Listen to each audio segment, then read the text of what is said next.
We get behind the wheel of the sexy new Range Rover Velar, and it proves highly capable both on and off-road. Verdict: it's no surprise that you'll be waiting more than 3 months if you order a Velar now.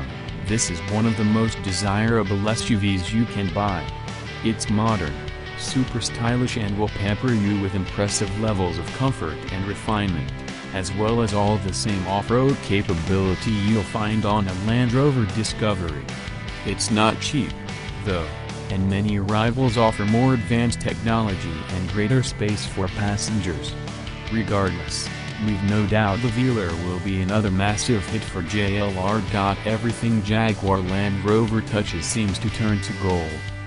But with such award-winning success, and the sales growth to match, the expectation from each new launch continues to grow.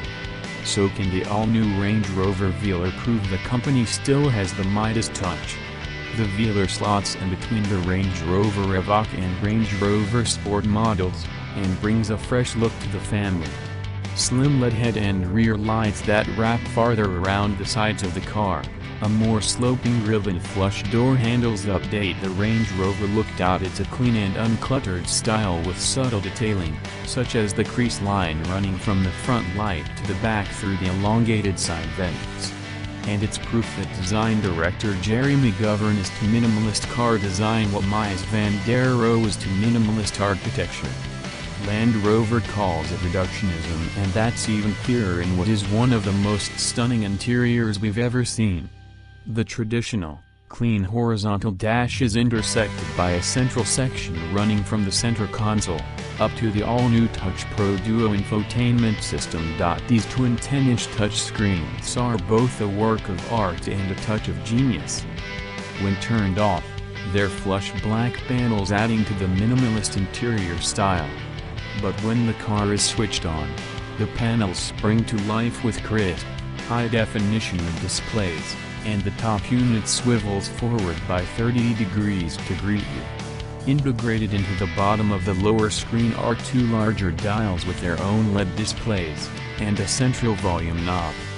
The bottom monitor controls the heating and ventilation as well as the advanced terrain response system, with the 2 dials working with either setting. The upper screen will take care of navigation, telephone and audio systems, while both screens are easy to use, swiping from one control to the next. It's all very well making beautiful looking touch screens, but Land Rover's work in ensuring they're usable has paid off, too. This is a really intuitive system and easy to connect to your smartphone. There's an in-car Wi-Fi hotspot should you want one, while the car will learn your routes and make suggestions to avoid traffic or help you find a parking space. There are 3 Meridian stereos to choose from, too. It's not all good news, though. Land Rover, and Jaguar, still can't help if you want to use Apple CarPlay or Android Auto. The company is definitely lagging way behind its rivals in that respect. It's also trailing on autonomous tech. Sure, it has adaptive cruise control, autonomous emergency braking, lane keep assist, self-parking and traffic sign recognition.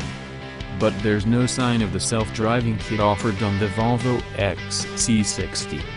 That car also offers a beautifully built, stylish interior and an easy-to-use touchscreen, and all for less of an outlay. On the subject of which, the range kicks off at £44,830 for the base model Velar with the 178 bhp 4-cylinder diesel. It comes reasonably well kitted out, but if your dealer can't persuade you to step up to the £50,420 S model with bigger wheels, leather seats, a Meridian sound system and navigation, they're not doing their job.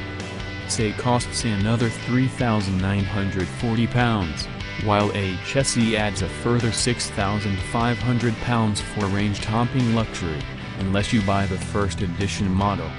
If you want the sportier look, our Dynamic will set you back a further £2,420. Other engines include another 2 diesels, a 2.0-liter with 234 bhp, as well as a 296 bhp 3.0 V6. There are 3 petrol versions, a 247 bhp 2.0-liter 4-cylinder, 3.0-liter V6, again with 296 bhp, or a supercharged 375 bhp 3.0-liter V6 flagship.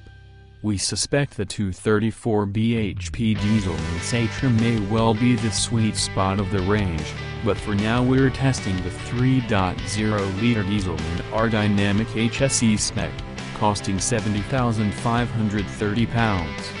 It's beautiful and well equipped, but not cheap. It won't cost pennies to run, either, with a claimed 44.1 miles per gallon and 167 grams/km of CO2. Our test route in Norway was devoid of motorways, so we'll have to wait and see how the Velar fares on a cruise, but it seems to be a supremely refined car.